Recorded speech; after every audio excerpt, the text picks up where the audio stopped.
Hello, just a quick intro. This video is a bit of a response of an old series that I had, which is how to make a realistic coaster, but I think that series dragged on for very long, trying to be a tutorial, but eventually just ending up to be way too long of a series, I think. And in the end, I had to end it prematurely because I couldn't finish the thing because the park file was corrupted, which was a really big problem, and I think now is a good time to get rid of the need of that entire thing. I think I've just improved in general since that time too, and hopefully this one video will be just as good as that entire series was supposed to be, and should be a bit more of one comprehensible video, giving you tips and stuff while I try and build a coaster in under 2 hours, or at least that's the concept of this. It's also going to be a bit of a challenge for me to, in a way, speed run the coaster creation and see if I can get it done in under 2 hours. That said, this will be quite simple and nothing really big, just the basics and covering some tips and ideas on how to make coasters. So that'll be this, and I won't be talking as ridiculously quickly during the rest of the video. I really can't anyway. In any case, I'm gonna build a B&M stand-up over here. By the way, I always like to make it 4 high and have a 6 long station. That way you can kind of make a good looking station, but if you want to, you can also have a little dip after the station just before the lift hill, which is always a good thing. But over here I'm just going to get started right away, and you'll see that I always have these little height indicators on, which I suggest is something that you do while you build coasters as well. You can also have the grid on, but this is really handy since, for instance, 28.64 is the height where you can build a standard drop like this with a pre-drop and get perfectly close to the ground. So this is sort of like my template height, and I'm actually going to use it this time around, but I do want to turn around over here since this is a B&M stand-up, and much like B&M floorlesses and B&M what else really, in a way the sit down too, they're quite compact coasters, so I don't want to get too far away from my station.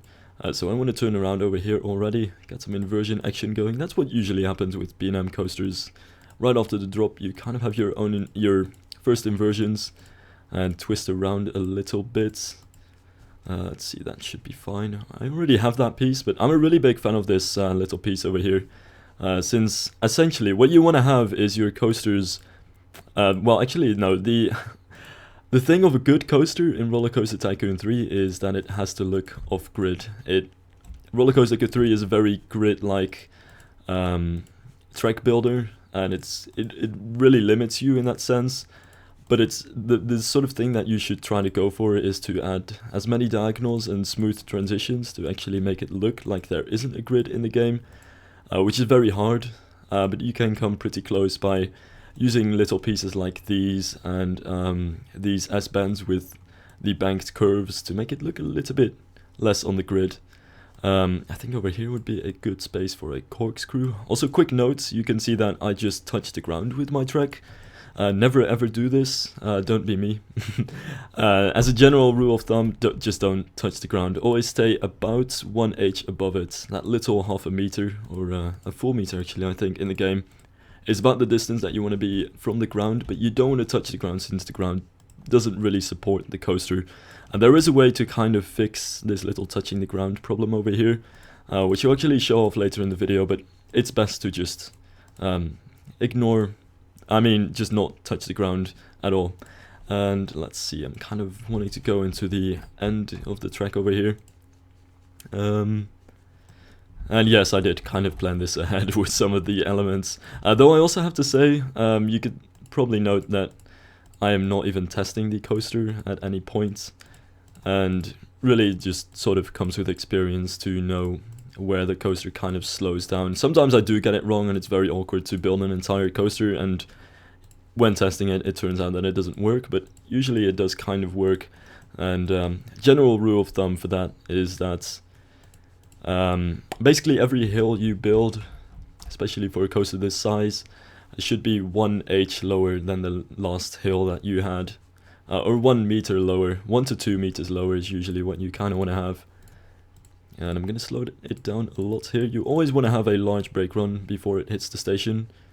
I'm just going to add the invisible station thing here, which should be made invisible with the invisible paths like this, because I don't want to have to work with those ugly little things. And fence right here. Oh god, I almost forgot that. I mean, this is also in a sense a bit of a trying to do this as quickly as possible. And I'm gonna go with a very standard color scheme. Many B&M coasters are very bright, so using some bright and vivid colors is in no case a bad idea. Now it's time for supporting, and when you're supporting a coaster, always turn on the grid. It really makes life a lot easier. And let's see here.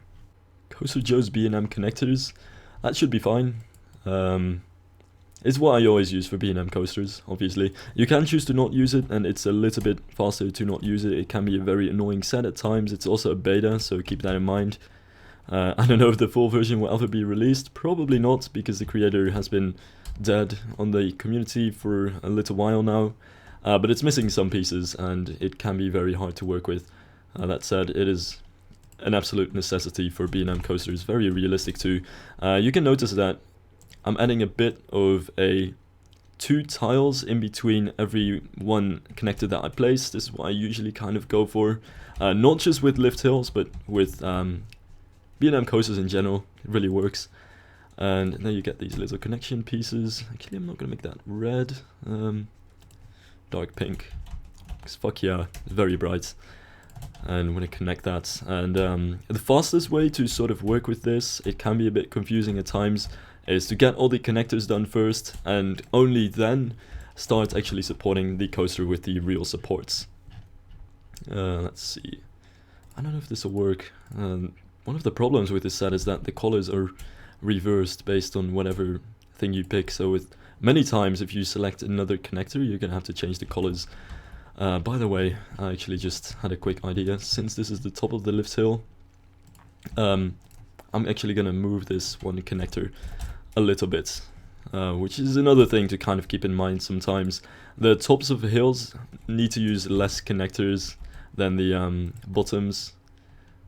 Actually, that probably sounds really weird, but most of the stress is going to come downward, and you don't really need too many supports at the top pieces of hills. That's basically what I'm saying,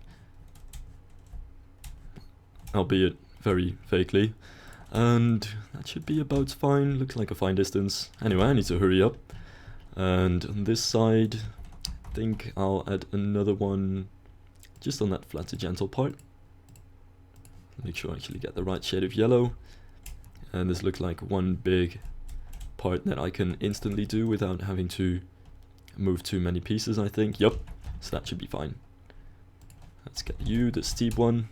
By the way, very quick tip for keyboard shortcuts. You can instantly rotate an object with Z, and it saves a lot of time in your entire life, and it's really amazing, so keep that in mind. I always forget it, but don't be me. Don't forget it. Let's see, this should connect to that one.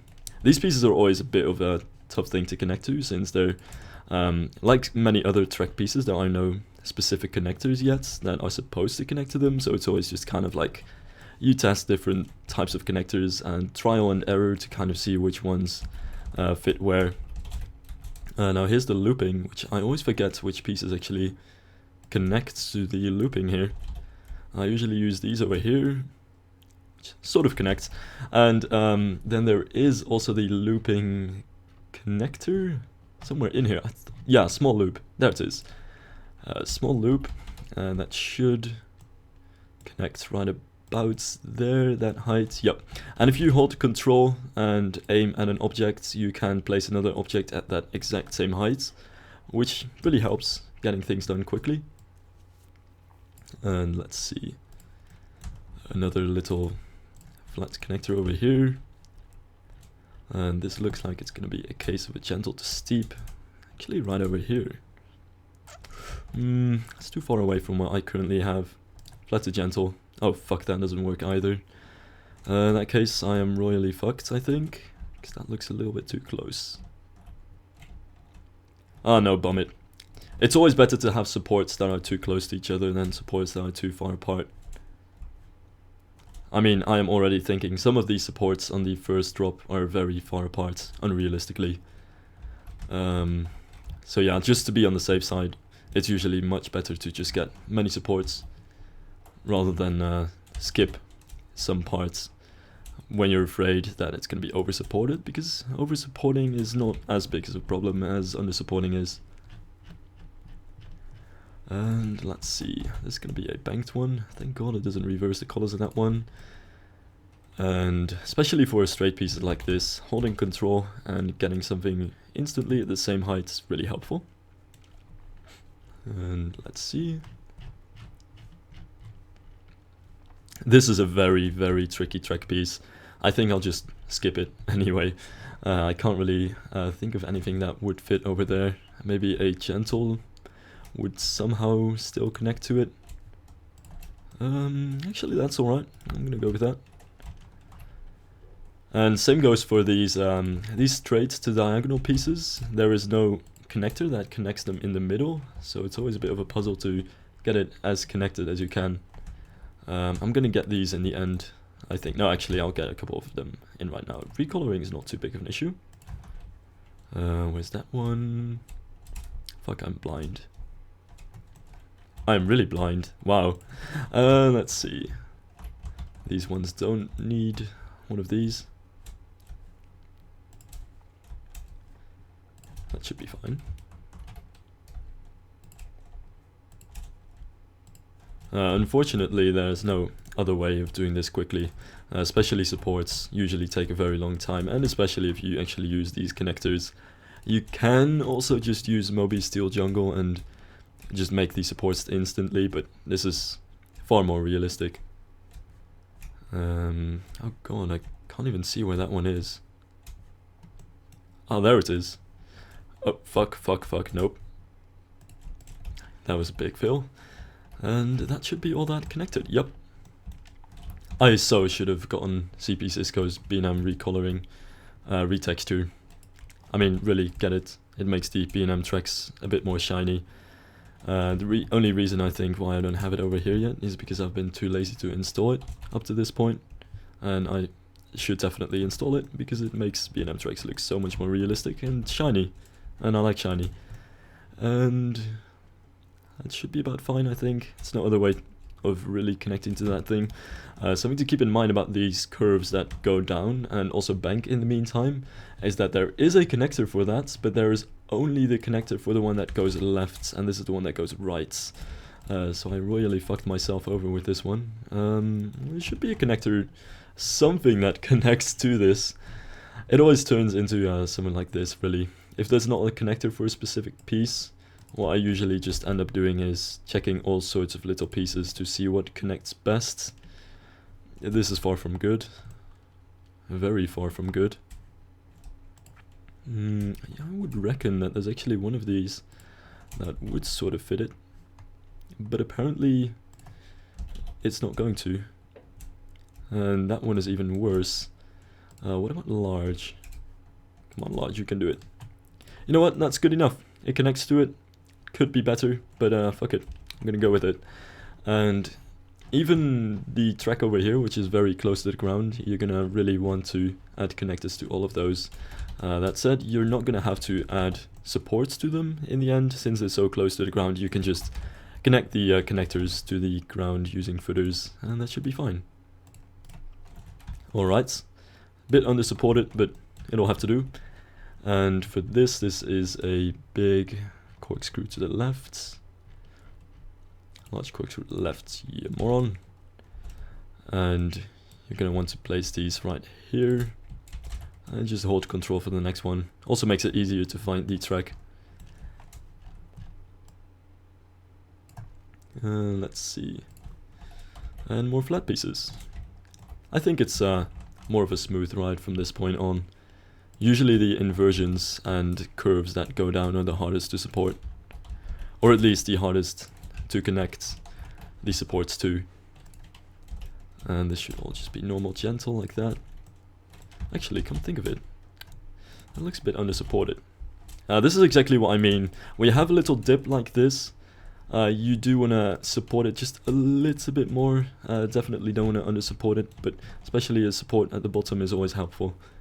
I might actually just move this one over here so that I can actually get it down there. That's good. And then back to the banked connectors.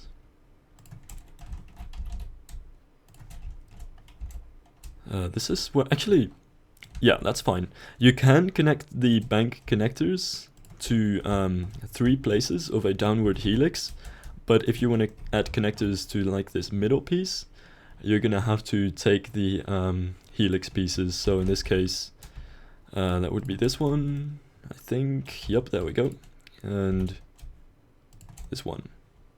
Beautiful. And I have no idea how I actually pick the right ones right away. That has never happened before. I suppose that's like the ghosts of speedrun doing that for me. This is not a speedrun. There's no way you can speedrun a sandbox game, but you get what I'm getting at, I suppose.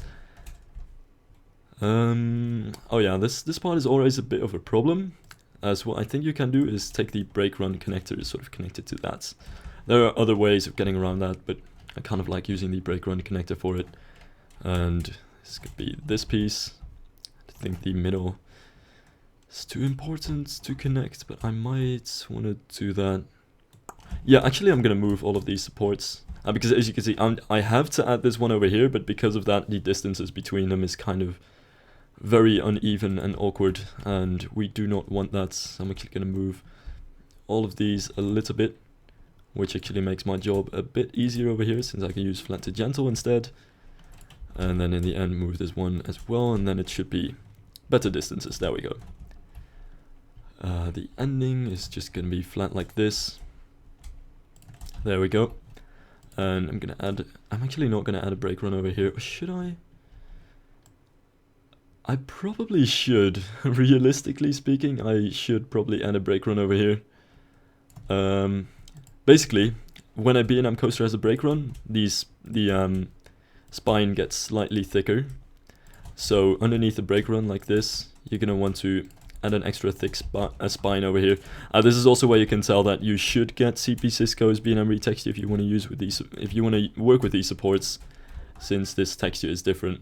And I'm back. I actually had to take a quick break to get groceries. Excellent timing, but I should be back again. So really just finish off this brake run on the side over here, and then you can use the brake run connectors to make sure that you can actually support this as well. And I always like to get just a little bit more of the connectors in if you have your brake run, just since it's more weight to kind of distribute. And I think one more until the station should be fine. I'll add that extra one just to be sure. Actually, this might be the best option. And add that, and then we should almost be done with the connectors. I do have to say, when it comes to supporting B&M coasters, it does seem like it would be harder to do than other types of coasters, but I actually find that this is one of the easiest types of coasters to support, even with having to use these connectors, which can sometimes be a bitch to use, which is something that I'll get to in a second, because basically B&M supports, other than the connectors, are quite simple. You just really use some vertical beams and some slanted beams, but you don't have any horizontal cross beams or anything like that really. So for the beams themselves, I'm just going to go to Moby Steel Jungle, which is pretty much the go-to sets for any sort of support. And I'm going to want to start off with the lift hill. However, one thing to keep in mind, most B&M coasters do not have a vertical supports structure underneath the lift hill, but rather just slanted supports. So what I usually do is, especially for the first ones, just kind of go vertical like this, and if you're a smart person you get the H8 extended, and just kind of do the same over here. Yeah, that should be good. But one little lost touch that I always like to get in there is a little thing that B&M coasters do often do with their lift hills, is that some of these supports actually diagonal. So here and there you may want to add some diagonal supports like this, and then make sure that, especially at the end of the lift hill, you get one that kind of leans into this direction. If I can actually get it right. There we go. And control is always easier as soon as you've got one support. And this is sort of how your basic B&M lift hill should look like. So make sure to not have those vertical supports. You can, of course, if you need to, if you're otherwise going to hit something else at the bottom, but I usually like to just make a lift hill like that. And if you really want to, you could also make the supports over here diagonal. Just kind of depends on what looks best, I suppose. Now for the rest of the coaster, usually for B&M coasters, you do just place one vertical beam to connect the connector to the ground, and then just add a slanted beam to that, and that is really about it. That's the standard way of working around this. So in this case, I'll add a vertical beam over here, slanted beam to support it, and that should be fine. And same deal over here, vertical beam here, and perhaps a slanted beam with a slight diagonal angle. That might just look a little bit better. There we go, something like that. That should look good. And I'm actually gonna just very quickly connect the rest of the vertical, so I don't have to go to different objects as much. Having to select different objects all the time is really what takes a lot of time. So this should all be fine. And yeah, this is kind of why I like supporting B&M coasters. I really, well, this is just a personal thing, but I like the look that they have going. It's very simplistic. One mistake that you often see people make is that they end up with very complicated and over-structured supports for B&M coasters. But the very typical thing about B&M coasters is that they have such very simple supports with no horizontal cross beams, just pretty much these vertical beams and some slanted beams to add some extra support. And that is really about it. So they're pretty easy to support once you've actually got the connectors done. Now one thing to keep in mind though is that there are connectors for different types of coasters as well. There's also a set with mega coaster connectors for Intamin giga coasters and things like that, which is a bit easier to use, but then again for Intamin coasters there's a whole different way of doing the supports. I might actually do some tutorials on that stuff at some point in time. That looks like a center placement. Oh yeah, quick thing about the topic of placements. Always keep in mind that the normal placement is exactly on the lines, and in the middle of it, center is in those four corners of the grid, and edge is kind of like an offset placement, which is like on the lines, but sort of on the sides like that. And that is also why I like to have the grid turn on when I'm building things, so it's very clear to see what sort of placement you need for what sort of connector, and otherwise it can actually take quite some time to select the right placement, which if you've built a couple of coasters is probably quite a relatable thing. And I know actually that this is a center thing. There we go. I mean that's a thing you kind of get used to as well. All of the corkscrew connectors have a center placement. All of the normal, gentle, straight, and diagonal connectors have a just a they call it a corner placement, the standard placement that I'm using right now. So all the template sort of connectors have this placement, and then you've got the banked curve connectors, which usually do have an edge placement, like this one for instance. And there we go. I think I have one over here as well. And then for these, yep, that looks just like a normal placement. And yeah, something to keep in mind is that these names are about the same for every set. So if you check out a set, then center placement in that set is going to have the same placement as the center placement in Moby Steel Jungle or the connector sets. By the way, I need to add another connector over here. So usually these names are the same, but sometimes they do differ a little bit. For instance, in Moby Steel Jungle, the regular sort of template kind of placement has no specific name. It's just the thing that you sort of start off with. But in some footer sets or things like that, they call it the corner placement.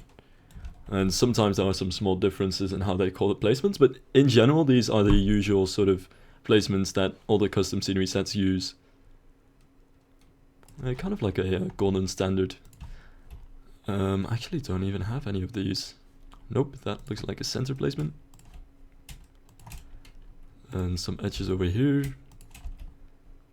Actually, that's about it. Yep, almost there. And I basically like to support my coasters this way. First, all of the connectors, then the vertical pieces. And last but not least, actually getting the slanted pieces and more specific pieces in there, since it just saves a bit of time. You don't have to switch as much from different pieces and different colors. Let's see, that would look like it's more like a bugger. I'm gonna do it anyway. That's something that I might actually show off. There are different sets that you can use for footers, and depending on what sort of footer set you use, you kind of need to decide what you want your supports to look like, or be placed at. But that's really hard to explain in the middle of nowhere, so I'm actually gonna talk about that a little bit once I get to the footers. But so far it's just get these slanted beams and really just get whatever looks good. You kind of want your supports, if they're around this height, to stick out about half a tile and be about this steep. And when you get higher, I usually just like to use 8H, and that's about the maximum. You can use 12H, but I find that it's way too steep in general. Oh yeah, right, and the perfect placement for this is to actually get it like that. And another one. And that should be the same. And that should actually provide about enough support for the corkscrew. Inversions don't really need too much supporting, as long as you make sure that the supporting that is there is mainly along the sides and the bottom of it. And this one is very tricky, since it has a bit of a weird placement. But we're getting there. And this looks like, actually, it's better to place them on the insides of curves. Usually when you have a curve or a helix, you kind of place the slanted supports on the inside of the curve. And this is a little bit steep, but I'll keep it to Moby Steel Jungle for this tutorial. Just so you know, there are actually different sets out there. There is also a set called what is it, CPCisco Steel Chaos, which actually has all the H's. You'll notice that Moby Steel Jungle only has 2H, 1H, 4H, and 8H, which are the different steps. And for this case, for instance, 4H is a little bit too gentle, but 8H is a bit too steep for my liking. But I'll just keep it to Moby Steel Jungle for the sake of this tutorial. Actually, I might try what it would look like with a 4H over here. Because 8H does look a little bit too steep. Yeah, I'm gonna try that instead. A few in there, and that should be good. There we go. And almost there, just need to support that curve over here. There are definitely some spots of this coaster which are a little bit too under-supported for my liking. For instance, when it comes to this spot over here, it's really hard to do it in a different way, but it looks a little bit too under-supported.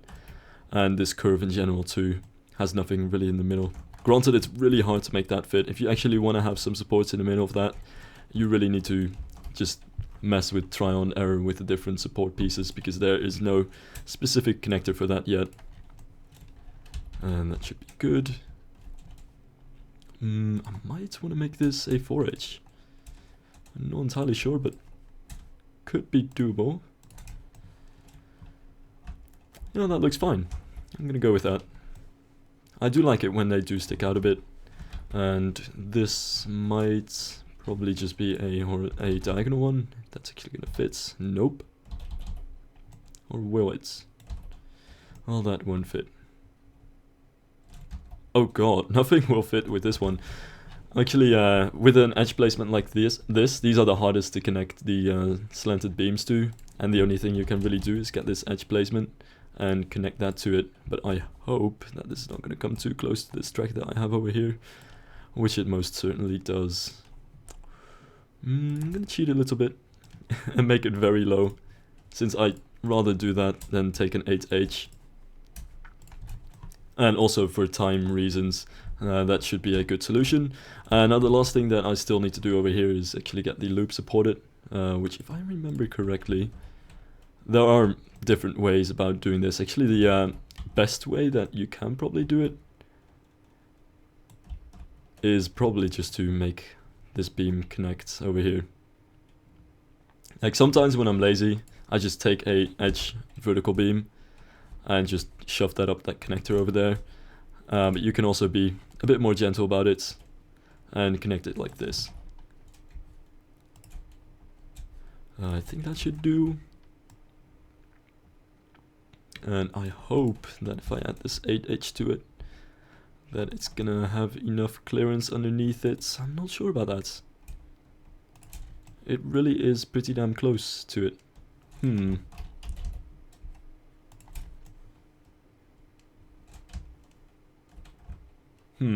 I'm actually not sure if I want to go with that. You know what? Screw it. Even though I probably shouldn't do this, I'm just gonna add the simple vertical one. Sometimes I mess up stuff too. Actually, to be very honest, I should check again how these loopings are usually supported in real life. This should be good for the time being.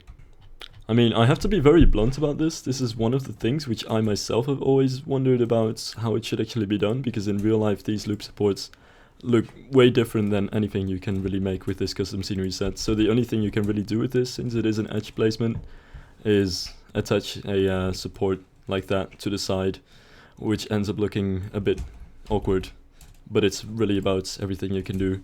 And I mean, I'm open for suggestions as well. So if anybody has an idea on how like you can best support these things, I've actually messed about with just using Moby Steel Jungle, but for realism purposes, I would rather like using the connectors instead. But anyway, that should be that. And the next thing that we have to do is the footers. And this is definitely a fun part with a lot of trial and error of trying to get them right. One first thing that I would like to say about it is I'm using CPCisco's B&M footers, and you can also use Weber's aged footers or any round footers. The only thing is, these things have more placements than other footers. So basically with this one, you can just pretty much plop down your supports in whatever way you like and check one of these many possibilities to make sure that your supports actually connect to your footer. And with other footer sets, you may only have 1 or 2 footer placements. So if you're using a footer set, you kind of want to, before you get started with the supports, decide what footer set you want to use, because it kind of depends on the placements that you can land the ground with. That said, I kind of would recommend using this footer set, since you don't have to worry about the placements of your supports. You can just randomly place them in whatever way you like, and get to this footer set and place these footers and make sure that they actually fit the supports, whereas with other sets you really have to check whether your supports can even actually connect to these supports. I mean, to the footers.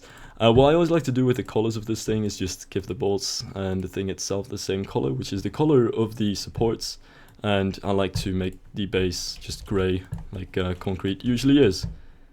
And then it's just a puzzle. That's pretty much it. And I forgot to connect this one. That's great. That should be fine eventually. And as you see, the corner one over here is the one that fits exactly on the grid and in the middle of a tile. And just for the detail purposes, I'm actually gonna use diagonal footers for the diagonal parts of the supports. Only thing is that does not really connect too well. Oh god, this is where the fun part really starts. So this is really just a bit of trial and error. You can memorize the exact placements, but so far I'm still really bad about it, really bad at it, and I always kind of forget it. And just in the end go back to these footers and try all of them out until I actually find one that actually fits. That just looks like a corner one. Should be fine. There we go. And the rest are just going to be straight, thank god. And this is definitely going to be... oh wait, that's an edge one. And that one is corner. There we go.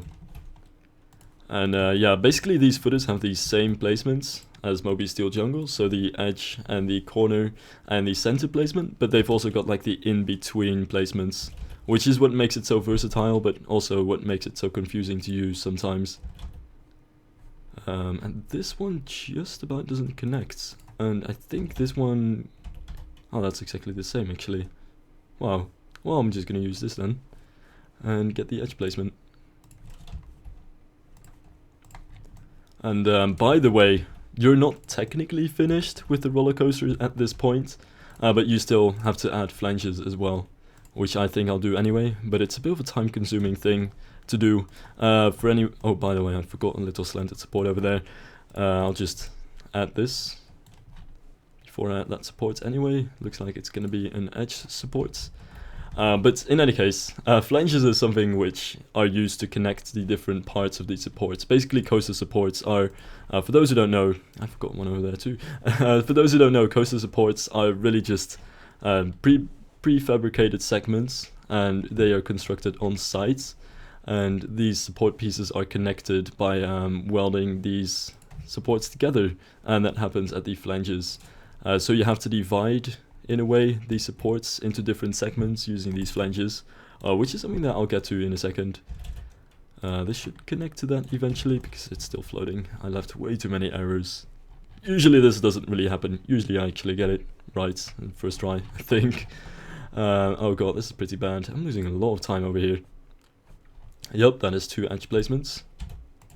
Yeah, and after a while, like, this can be really annoying when you're just starting out with it and you don't really know what all the placements are, but after a while you kind of get used to it and kind of get a feeling of what certain placements are, which should kind of help, especially with the corner placement and center plate. That looks like a center, by the way. If I can find this, oh no, it's not a center. That means it's a center corner in between that. There we go. And that should do. I don't know about these ones, just normal corners. But yeah, I also like, by the way, you can see that I'm placing footers for supports, which I haven't even placed yet. That's just sort of to save time. It's not something I would generally recommend doing. But little things like that are just quick things to save some time. You don't want to open a different set, because that's what usually takes a lot of time. What I find makes building coasters take a very long time is when you start going from set to set and you have to close one set and open another one, and especially if you have many custom scenery sets and your style themed folder is this big, it takes a lot of time to scroll through them. So I usually just like doing what I want to do with one set at a time, and just leave the jobs that I have to do with other sets for another time. And I might want to get some support, some connectors over here actually too. It's a little bit too under-supported over there. And that is definitely a center placement. Let's see. But yeah, supports are something which you lose time at, doing the flanges and the footers, ironically, which are the things that are really the least notable about the supports themselves, but the things that take a lot of time to get done in the game. By the way, this curve is pretty under-supported as well. I might want to look at that. And let's see. That's definitely going to be an edge placement. There we go. And you are most definitely a corner placement. There we go. And the ending is pretty much all corner placement, except for these little buggers. And that little bugger. And all the little things in the curve, whatever. It's a lot that's not actually corner. There we go. And this might connect. Okay, that's definitely not good. And by the way, that's a corner as well. There we go. And last but not least, actually there's still one more edge.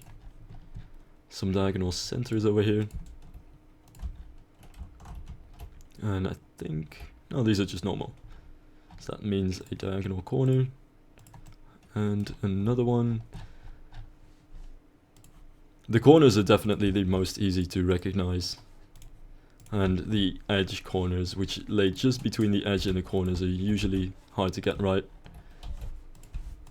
There we go. And that is about it when it comes to connecting things. I'll just leave that stupid thing over there. And get a couple of extra connectors over here. If I still have the connector set open, which I think I did. Yeah, there we go. And have this gentle connector over here. Oh god, I'm almost done with this bullshit. There was one other thing which, oh yeah, a couple of things, a couple of supports that I still need to finish. So this is gonna have to be done quickly. This looks like a 4H. There was one other thing, right, someone over here I think. Yeah, there we go. This looks like a job for you right there.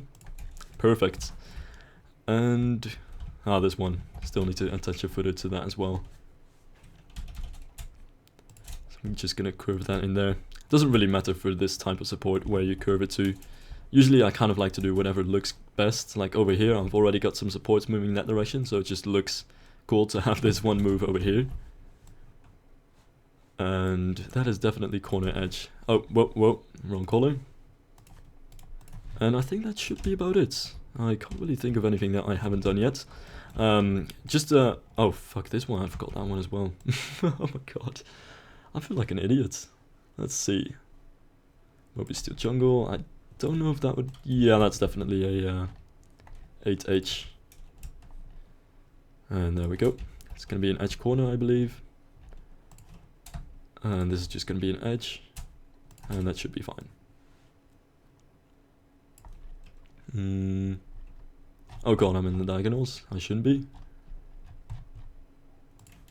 And there we go.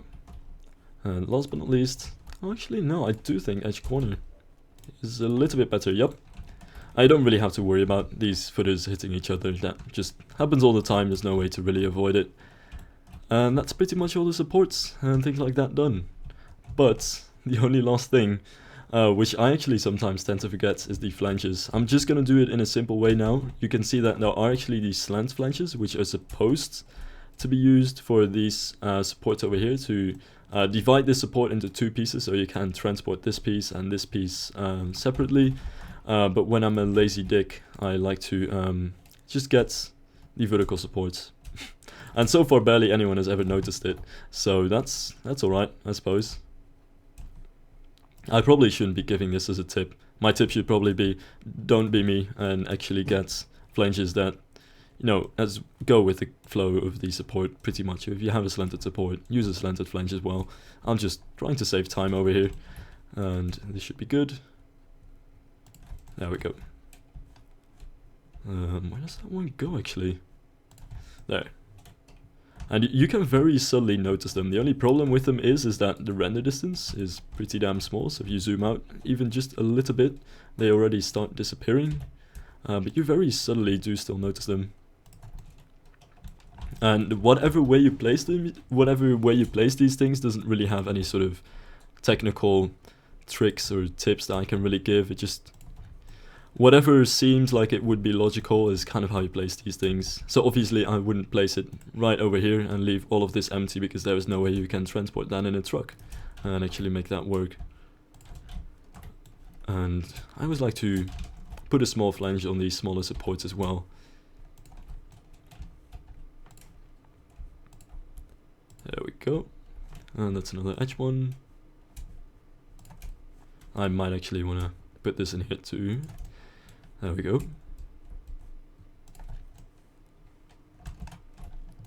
That's also one thing which is great about doing B&M coasters. You don't need to use any horizontal beams, which is one thing to keep in mind, but it also means that you don't have to mess with any of the horizontal flanges, which is just kind of easier. Let's see, actually one will do about there, I think. Some over there. But yeah, especially on the 4H supports, just use flanges that have a 4H incline as well. It looks much better. And now we're almost there. Alright, that's one center one there. That should do. And just a couple of ones over here. For the really, really small supports like these ones, you don't really have to mess with any flanges or anything like that. They should be fine the way they are. And there we go. That should be about it. So that's the entire thing supported. Now the next thing that I want to get into is Catwalks. And a set that recently came out, which I'm a really big fan of, is Francescoaster's Catwalks, which I'll use in this case. And it's pretty much L is left and R is right. And since this is a B&M sit down, I'm gonna have support. I'm gonna have a catwalk on both sides, which is the thing that I think you have quite often with B&M sit downs. And this really just depends on the type. Many junior coasters have their catwalk on just one side, really. But with this type of coaster, I like to have them on both sides. I don't know if I want to make it grey. It does look alright though. Anyway, I should just have the L gentle over here and do the right side later on. And another thing which I'll get to in a small second is that you can also add some smaller details that make it look just a little bit more realistic, like a cable return, which is a line that you might see running underneath the track sometimes, because of course you have this chain that pulls up the coaster that goes all the way to the top, but it also has to return. So usually what you see is a line walking underneath the coaster which returns the chain to the station, which is something that I'll get to in a second after I actually finish these things. 2 flats is where it ends over there. And then I already want to place a left one over here because I want to get to the other side. And there we go. Oh, whoops. There. Oh god, I should not be misplacing things right now. Whenever I misplace things and I try to delete them, I always end up accidentally deleting what I didn't want to delete. And then you just get from the heat into the frying pan, and that is the worst thing that can happen over here. Man, I actually love the pink with yellow combination. I just wish I had actually had the track retexture installed. Oh god, how can I even do that? There we go. And last but not least, we have the flat to gentle piece, and that should connect it to the station. And I'll add some at the back of it too. Especially over here, when you're making flat catwalks like this, you really should just hold control and go from there. This makes that entire job a lot easier. Now there are also other smaller details that you can add, like a chain return. I mean, not the chain return, but the fallback prevention mechanism that chain lifts have, or a little cover underneath the chain lift to make it look a bit more thick and realistic. But that's something that, out of time restraints, I won't get into. But there's a lot of things that you can add just to make it a little bit more realistic. Now for the chain return, I'm gonna use SK's. I always forget the name of the set because it's a very weird name which kind of looks like a math equation, and I've currently just lost it. Ah, there we go. SKM31. Oh, it's not that bad actually. And what you want to do with this set is get this motor units wherever the lift hill starts, which is over there for me, and then get this chain return to return it. Though that said, I don't know what color I want to give this thing. I mean, not that it really matters too much, but I kind of would like to give it a different color than the supports over here. Oh, bum it. Whatever. I'm going to go for the same color. Not that it really matters too much. Only thing that really matters is that you make sure to connect this thing to the track every once and then. So what I usually do is get chain return A and B and use them both. And place 1A, then 1B, then 1A, and kind of interchange them like that. And then you should be able to connect this thing to the track fine. Which also, yeah, if you're doing this, make sure that at the end of the track you can actually connect it to the track. So over here, that would be using this one. Oh, actually, I might want to use this one. There we go. And then all I still have to do is get this return support, connect it, and that'll look like that. I think that one is in the middle here.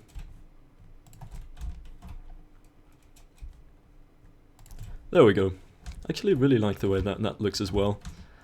And there's the coaster. That's pretty much the coaster itself finished. Now I'll just get into scenery stuff. I always like to turn off the grid for that because it just allows you to look at the coaster a little bit better. And I'm actually going to save this thing. Fuck it. Doesn't matter if I'm on time restraints. I can't come up with a name though. That was actually my earlier tutorial you saw at the top of that. And one thing which I actually like to do is get Technodude's Coaster Essentials brakes, which isn't a B&M set. That's one thing to keep in mind. So it isn't technically, I mean, the brake that I use isn't meant for B&M coasters. However, I just don't like these in-game brakes. So I like to cover them just with this clamp over here. Holding control, of course, because I'm not an idiot. And I might add the B&M brakes later on, I suppose. Well, that's looking pretty good. Next thing I want to do is actually make my station. I always start off with the station covers, so you make sure that you know, you kind of know where it's going to go. And one important thing to keep in mind about stations is that the station floor should realistically be at this height and not this height underneath it. That's a mistake that I see many people make. It would be realistic from an in-game perspective, but it's not what I really like. Fuck this person, by the way. No, I can't get rid of that yet. Or whatever. I'm gonna make the station floor at the same height as the top of that station block instead of the bottom, since that's just how it's done in real life. And since I have no idea for a theme, I'm really just gonna mess about with this, really. And I'll probably share a couple of tips about station making in the process.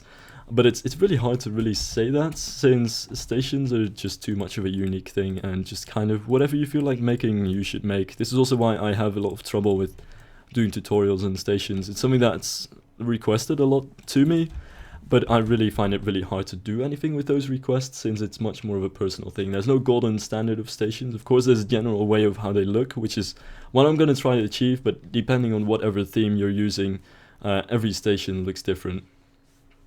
Like in this case, I think I'm going to actually get a bit of a tropical-ish theme to it. Actually not using this set, but this set. I should decide pretty quickly, so I'm just going to go for a very standard station, I think. That set though. This doesn't have any 2H roofs. I'm sort of looking for a 2H roof. That would be the best thing. But neither of these sets actually have it. You know what? I'm gonna just go for a very generic station, which I might want to delete the wooden platforms for later on, but that's something to worry about later on. I'm actually gonna make a very generic station, and I'll get some support beams first. And this is a tip that I would like to give. I like to start off with the roof. However, if you place the roof first, you don't really see what you're building underneath it. So really, the best thing to start off with when it comes to building a station is actually the support frames. So you kind of know where that is going to go, and then go from there. So in this case, I think I want to make it this high. Or do I? I think that'll work, hopefully. So I'm just going to make some very basic support frames here. That should be good, I guess. On top of which I'll place the roof eventually. Even though I'm not sure if I actually want to do it like this. Fuck. Hold on. I'm actually going to do it in a different way. I'm not going to mess with this too much, but this is not what I'm going with for the end. No, first of all, I kind of want to make them white. Just a bit lighter. And actually, fuck, that might just work. Hold on. No, I'm actually going to place them around here. And yeah, I'm going to have to replace that floor anyway. There we go. Is that symmetrical? Yep. And this really just depends on whatever sort of theme you're using. That said, many stations, and this is probably the best and also most safe idea to go with, are really just a support structure with a roof on top of it. It's not really a building with windows or anything like that. Really just support structure and things on top of it. That's usually the case. And sure, you can actually have more realistic buildings, but it's something which I find is much more common when you have a heavily themed ride. For instance, if you have a very heavily castle themed medieval ride, then you might want to go for a very detailed stucco station, which actually looks like a real building and not just a support structure with a roof over it. But especially if you're just making a generic coaster, a simple support structure with a roof over it is the best thing to really go for. And for this one, since it's generic, one set that I really like to use for it is T4, no, actually it's TNS's Spanish roof tile set. And I want to get the 2H from that and make the bottom white to go along with the supports that I have over here. That's the top. And I think the top might want to be orange. There we go. I might also want to lower those supports on the bottom. Yeah, most definitely. I mean, this is not looking too great so far. Come think of it, I probably should have raised the entire support structure 1H, because this looks a little bit too low, I suppose. Yep. Okay, I'm gonna raise this thing 1H, because this is just a little bit too low. Another thing which I should probably say is that trying to make your stations not entirely rectangular. I know that I'm building a rectangular station right now. It's the easiest thing to do and it takes the least amount of time, but it's just much more fun to look at a station which has a much more dynamic shape than just one simple rectangle with a roof over it.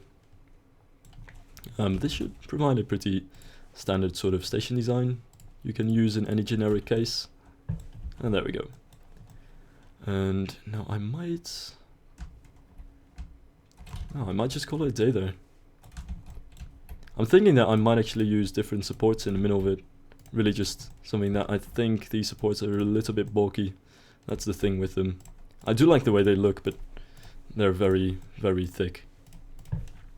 So instead of these, I shouldn't mess so much with what exactly I want, but I mean, usually this is a good sign. You should always take a lot of time to look at your things and consider what you want to do with it and, you know, rebuild it. But in this case, it is not a good idea since I'm on such a time limit.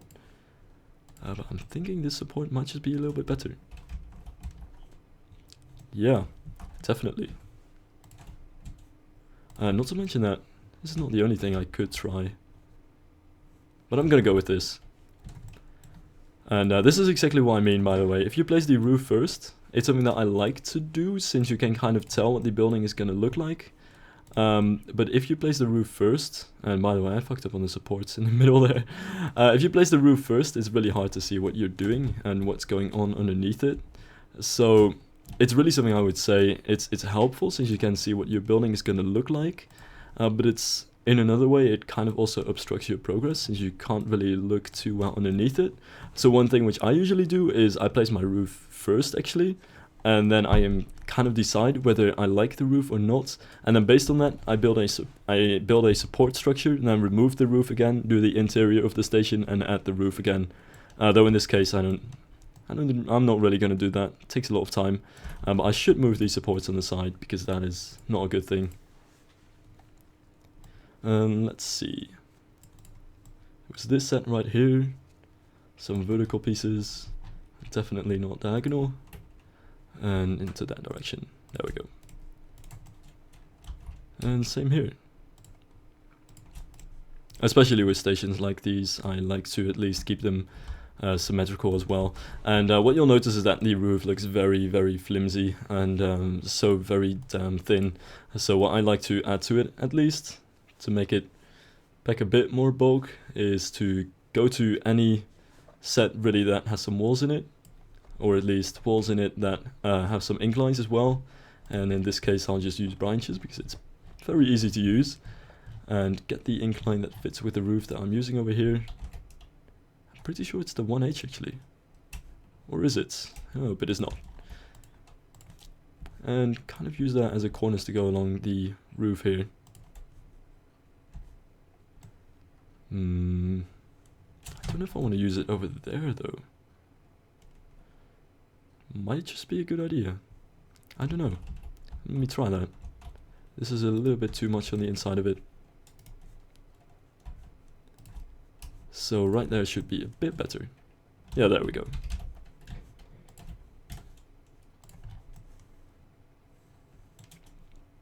This station, by the way, is very, very similar to the station I did earlier in the series. And I also have to say that for me personally, when I try to rush stations, it usually doesn't fare too well. I mean, I really have to say, stations is something which I spend a lot of time on, sometimes even more than the coaster itself, and it's really something which, if you spend a lot of time on your station and perfecting it, it really pays off in a beautiful station building, but it also costs a lot of time. But if you just quickly finish it in a very standard way, you can quickly get it over with, but it usually doesn't really look too good. It's really something that you, at least for me, I find that you have to put a lot of time into it to actually make it good. Yeah, this is sort of a standard-ish design. It kind of works well here. Definitely have to get these sides as well. And I might want to get some overhanging roofs on the sides too. And the next sort of thing which I'm going to do, by the way, is perhaps some very simple path work, kind of showing off how you can do that quickly and easily in a pretty generic way. And after that, see what else I can do. By the way, there are some little things that you can do to this station, because right now you can see it's very, very straight and boxy and doesn't really have anything interesting going on. So first and foremost, what I kind of want to do, and what I usually do with this wall set, is add these little quarter pieces on the side of it. Let's see, actually it's over here. Oh god, that's not even the right color. There we go. That should be it.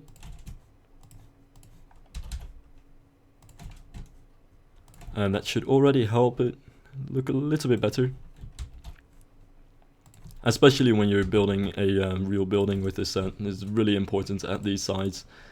And one there. And what you can also do, just to make it look a little bit less boring, is add a little thing over here with a window in it, or something like that. I don't know if I'll really do that thing over here though. Might want to also let it stick out a bit more. I don't know why I'm devoting so much time to this, but something like that, just to make it look a little bit more interesting. Perhaps even make it go down a bit like that. Come on, you get bigger. There we go. So you have some sort of thing that still sticks out from it, but I don't have time for that sort of thing. So I'm just going to remove the floor and go from there. By the way, for the floor of the station, it really doesn't matter what sort of set you're using for that, as long as you kind of, in the case of this very generic station, get a sort of concrete-ish, grey-ish color for it, and then it should be fine.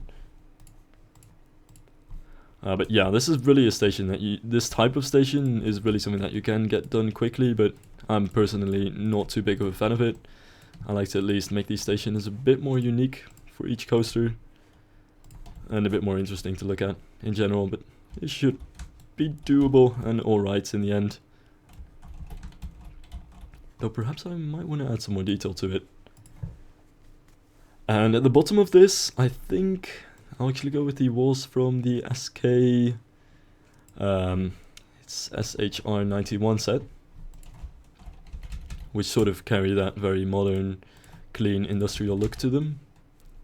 That's inside out.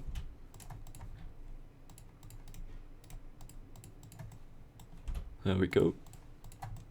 And make sure to not do that, but place a 2H over there.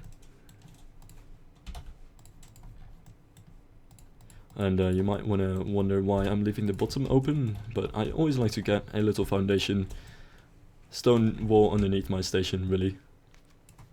Which the Alpine set from Shyguy is a very, very popular choice for, so I'm just going to use that one here.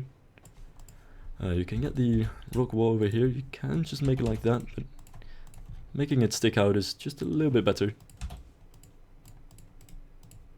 And that should look fine. Oh god, I'm missing them all over the place. And if you really want your corners to actually look good as well, it's because you can see that they're kind of sticking out on the side there, you can get the plug and fix that. There we go. And then there's the fencing work on the inside of the station, which is something that I'll mess up because I placed my roof and didn't remove it before I did this. This is usually where I would remove my roof to actually do the insides of the station without having to worry about the roof blocking my sights, but at the moment I don't have time for that either, so I'm just gonna get the fences on the side of it, which I like to use StationJim's fencing for, since it's very modern. And you can recolor a lot of the set, so you can pretty much make infinite color combinations with this one fence. Though I like to give this just a color like that, and that one as well, and just leave the corner pole white. I think that should be good. There we go. And then this is the entrance part. It is also a pretty bad idea that I added the entrance in front of it. Usually I would add the entrance on the back, so that I could get the queue, go down here, and kind of move around over here. And now the exit is at the back, which is sort of what you don't really want, because then the exit is automatically going to be a long path, and you rather want your exit path to be a little bit shorter, or rather a lot shorter than the queue. But yeah, there we go, basic station building, very basic. And on this side, I kind of want my people to enter over here, so that's why I want to have that. And I want to have some station gates, which since the beginning of Roller Coaster Tycoon 3 pretty much coined station gates have been used for. And doesn't really matter too much, actually it does matter which ones you use. I like to use the recallable ones. And place those in front of the ride here.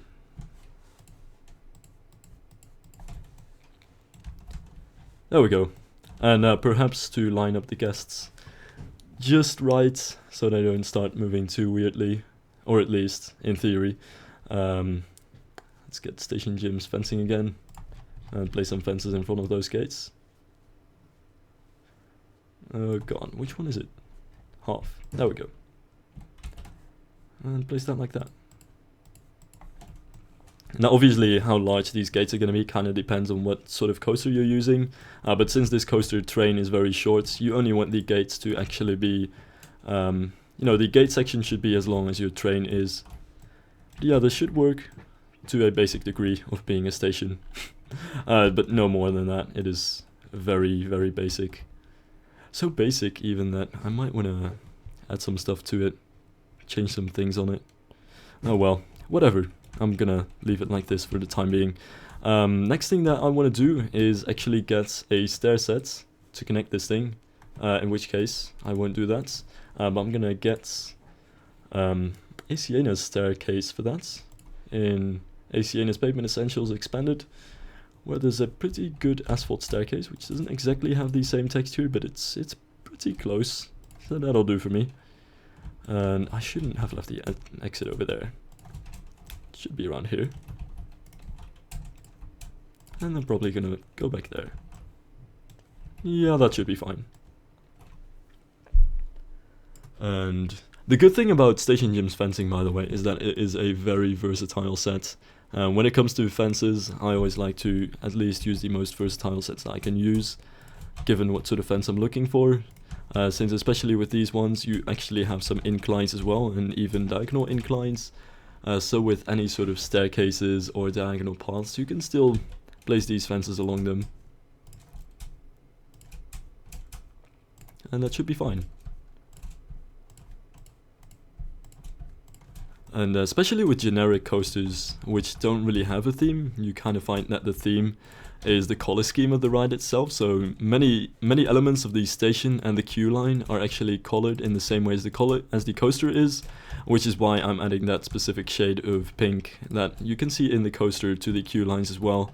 And say if you had a very themed ride, which just so happens to have paint colors because you need to, but isn't really themed around it, but rather has a different theme. For instance, Osiris has a blue and white color scheme, I believe. But you know, it has a lot of scenery, so don't find a blue and white fence along its queue. But if you have a coaster without any sort of theme really, that's just very generic, I always like to put the colors of the coaster in the accents of my queue and my station building. So that should be about decent enough. It's a station, it's functional, and people can enter and leave it, but not really much more. And go back to the steel transfer pieces, since I really like the beam from this one.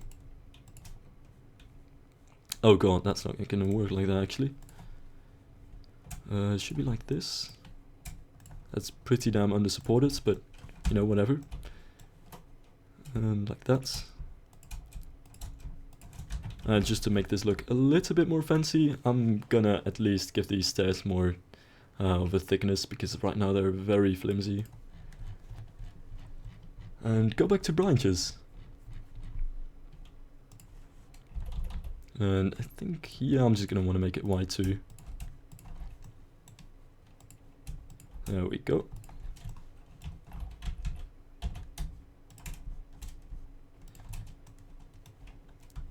This is also very similar of a station to a station which I've once made a tutorial of. Thing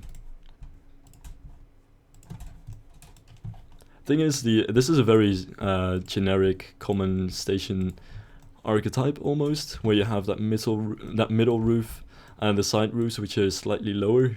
You do find it quite often, especially with these generic steel type of stations. And I'm going to want to quickly finish this as well. There we go. Let me check how much time I still have left. No, I still have plenty of time left. And you don't really have to worry about the colors of the station. I actually usually find myself changing them after I build the station. For instance, right now I feel like I might actually want to make the roof this shade of red rather than the shade of orange that I had going. So let me try that just quickly like that. I do kind of like it, though I might want to make the station just a little bit of a darker shade of red. Let's try that instead. There is actually a way of building buildings that some people use where everything they place is just white, and then as soon as the building is finished, then they start applying the colors, which is also a thing that you can do. Oh, by the way, that is very, very bright. In that case, I might just want to go back to orange, but yeah, you can do that. You can just leave your building completely colorless and do all of the colors at the end. But I find that I like to at least start selecting my colors from the beginning on. So that's the simple station over there. Now I need to get to queue lines and things like that, which I'm going to get a load of shit for because I am very famous for being shit at queue lines. So whatever, I'm going to try it. It's actually something that I have done a lot, but still I'm not too great at doing completely realistically. But first I want to have some simple paths over here, see what sort of texture I want to use. It's a bit too small. All of this is very small, I'd say. And this one is very strange looking. Concrete is definitely not going to make it. I might just want to go with this one in the end. It's pretty good. Maybe if just a little bit light. Although that's also because I turn up my brightness quite a bit. So this should be fine. And now you'll notice that I'm actually using the ground textures to make my paths with, which I like doing because it means you can actually still see the shadows underneath the peeps, which you wouldn't have if you use the in-game, if you use custom scenery. But the only thing is that you're going to have to pay a lot of attention to either where you add the borders, so you have to really well mask this and put some bushes on this border to make sure that you don't see it fading, or you add sidewalks, which is another thing that you can try. And I might try both actually over here. But first, I think I also want to make a very small sandy path from the exit over here, which I'm actually going to use this sand for probably. Just a little bit better. And replace all of that grass. Should just be one tile. And that should be fine eventually. And just hook that up quickly. Nothing special really. And the queue line, of course, is going to be a different story, and I'm going to want to do that with Pathcovers. I think you can do it otherwise, but I think it's really the best idea to do it with Pathcovers over here. So anyway, this may still look very messy, so I'm going to make the queue line already. And let's see, what sort of pathcover do I want to use for it? The pathcover set that I usually use is Briantjuh's Pathcovers, because it's very user-friendly. You get all the pictures on the sides, but as you notice there are many pieces in here. And this is really my go-to set that I go to almost all of the time, since it's so versatile, and I also like the very light, clean texture that it has. Let's see though, I'm just gonna want to curve around here. And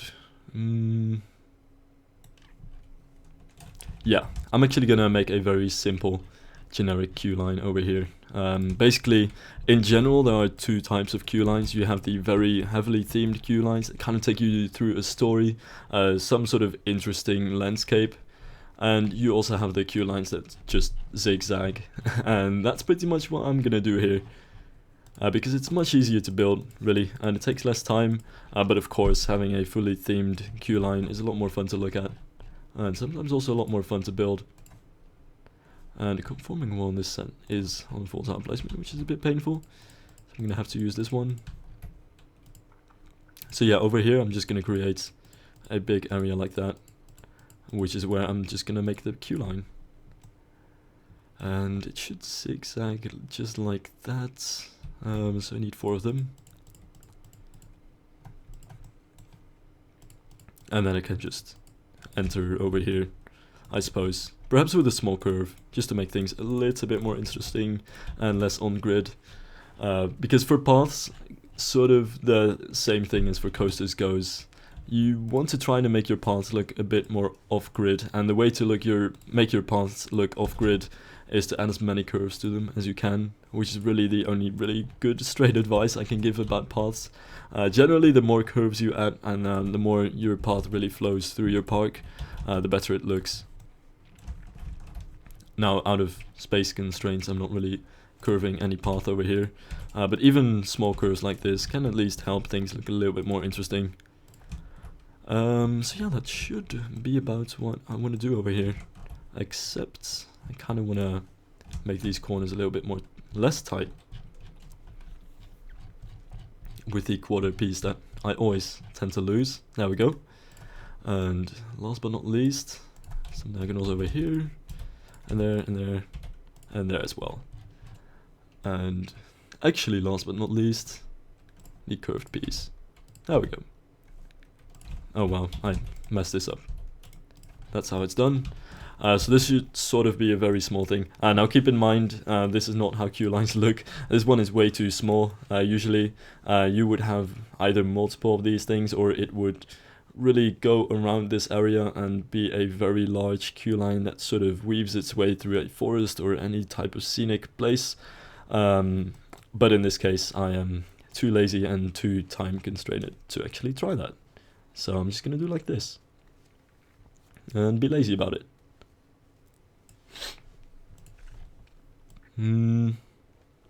I think I actually want to keep using the same fence over here, though I am not entirely sure if I want to. Actually, no. I'm going to try a different fence for this one.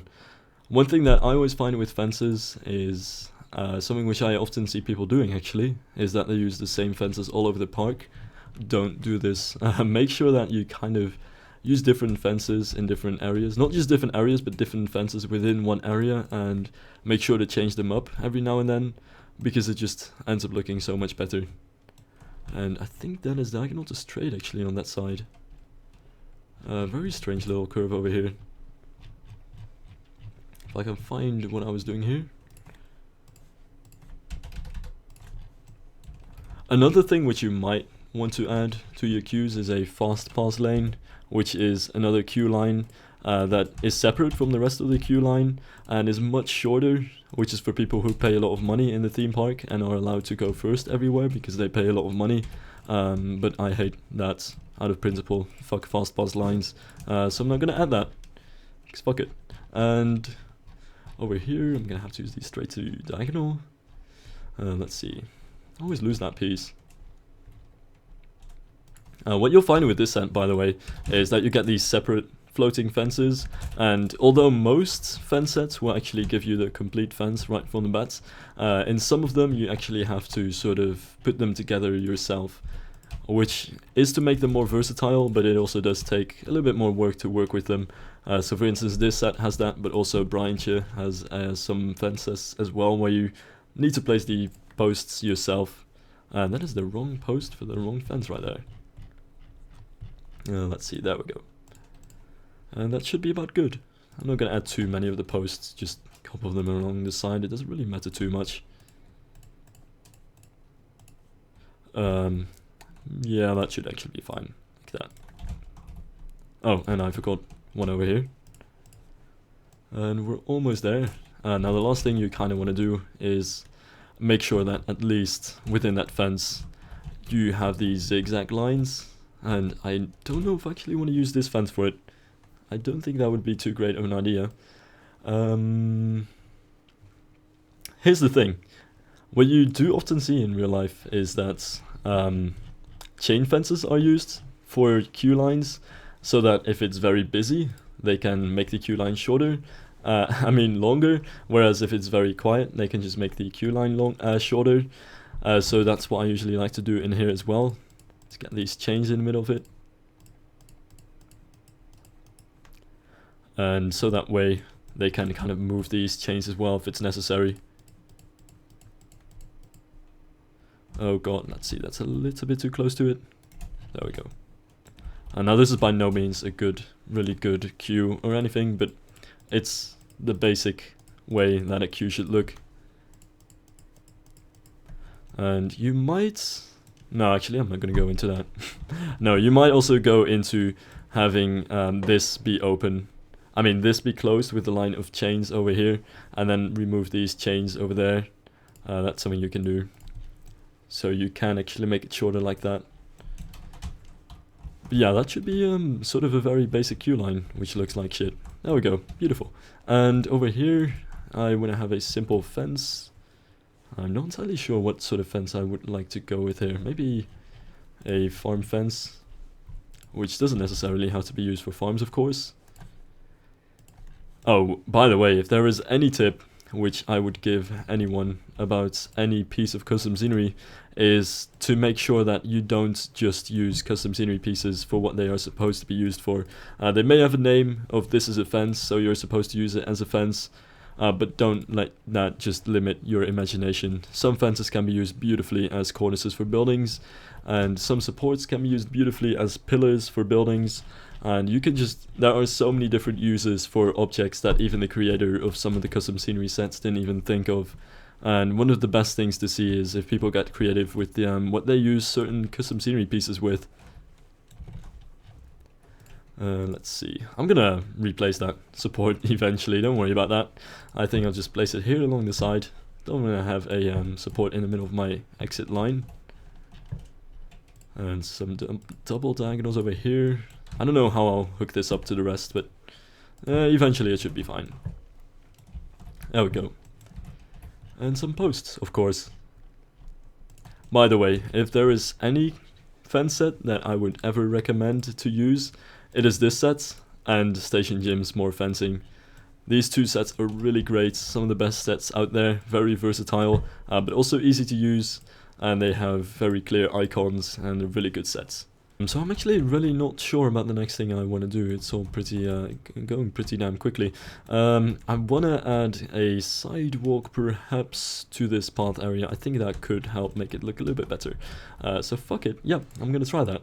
I'm going to try to add a sidewalk. And for the sidewalk, I don't really mind using the same texture again. Just with a different color usually, to at least distinguish it from what the queue line is. Not to mention that I usually like to get a sidewalk with a different color than what the path itself is, just to be able that you can easily tell them apart as well. And this very light brownish beige color is actually a color that I like to use for sidewalks a lot. And especially when it comes to adding the sidewalks, really make them curve a lot. That's what usually makes them look better. It's hard to explain. I'm really sucking at explaining it at the moment. It was probably not the best idea to try to commentate and speed build and explain things at the same time. But basically when it comes to sidewalks, don't be too afraid to add little squiggly sidewalks everywhere or weird curves, because that's actually what makes it look a little bit more dynamic and less boring to look at. And over here, actually I can just use a curve for that. That should be fine. Not to mention that I'm still on my time restriction. I think I'll make it, hopefully. And this should be about good there. It's looking alright. Definitely not the best thing, but it should provide a basic sidewalk. And at least an idea of how I usually make these. I always place the curves first, and then go into the diagonals, and then just fill them in, since I just find it works easiest, and you kind of get an idea of what your path is going to exactly look like before it's finished. And it is also usually the quickest, since the full tiles are easy to fill in once the rest is already done. This should be good like that. And I don't know if I'm really going to care too much about the rest, really. And, I might want to do some fun stuff with this thing. Even though the diagonals came out really awkward and not entirely matching, I feel like I might want to do some fun stuff with that exit. I don't know why. Something which I always like to get in is simple path art, which sounds way cooler than it actually is. It's just to get simple patterns in on your path that kind of just look fun, but they're also fun to make. Just a very simple pattern really. So in this case I think, yeah, I can't exactly line it up, that's an issue. Like this is almost lined up but not quite, which is a bit of a thing. But basically I'm gonna try it anyway, so whatever. So this could be around that. Actually, I think this could be around it. There we go. And I'm gonna have that around it. And just be a little marker of where this little thing ends. And I should definitely connect them with this. And usually what I like to do is get shapes like little stars into the path or little waves and things like that. But because I'm limited to a very short amount of time and resources at the moment, I'm just gonna do it in a simple way like this. And the sidewalk should probably just continue from that, I think. But I don't know if I want to have a sidewalk on both sides, that's the thing. So, which I'm not too big of a fan of. I think I'm gonna just try it like this. I don't actually know how good of an idea this is, but let's just go with it anyway, whatever. Hopefully it's gonna be alright eventually. Yeah, but usually having some more interesting shapes to look at is what I like to go for. It's also gonna be hard to actually make that transition to just the sidewalkless path from over here where I'm at right now. So hopefully that will go without any troubles, though I don't think it's actually gonna work. This should just connect to that right there. At least that's going right. And I don't actually know how this should connect. That might actually become a bit of an issue too. Let's see it anyway. Yeah, that's not going to connect too well. That's a big issue. You know, in that case, I'm actually just going to have this thing around it. I think this is what I would have around it. It is not. Ah, right. This is a straight diagonal piece. There we go. And the rest is just diagonals. And that should about be alright. As awkward as it looks. I would definitely look at the colors as well. Usually whenever I do a path art thing, which is pretty often actually still, I don't really end up with the colors that I start off with. But it's really just something that you have to take the time for and perfect it and kind of get towards certain shades that you like. But I don't really have that time at the moment. I've just about 30 minutes left, so hopefully this is actually going to work. Let's see. I need some sort of outer curve, I thought. But that doesn't really seem to work too well here. So I'm not entirely sure how I should go about doing this. Maybe that outer piece, but that'll definitely not work. Yeah, I'm gonna have to look for something else for this. This is gonna have to do it. It's gonna be pretty large, but it's about everything I can do here. And it's gonna be a little bit offset from the path as well, but it doesn't really matter too much. I might actually just make a separate video for this type of thing and actually prepare it well and make sure that I actually get a good thing out of it as well. But yeah, you can kind of tell I'm not really too big of a fan of this color, so I might also just wanna do something with blue, perhaps. It's not too bad. And only problem I have with making the inside white is that white really means very light white, and I'm not too sure how big of a fan I am of that shade of white.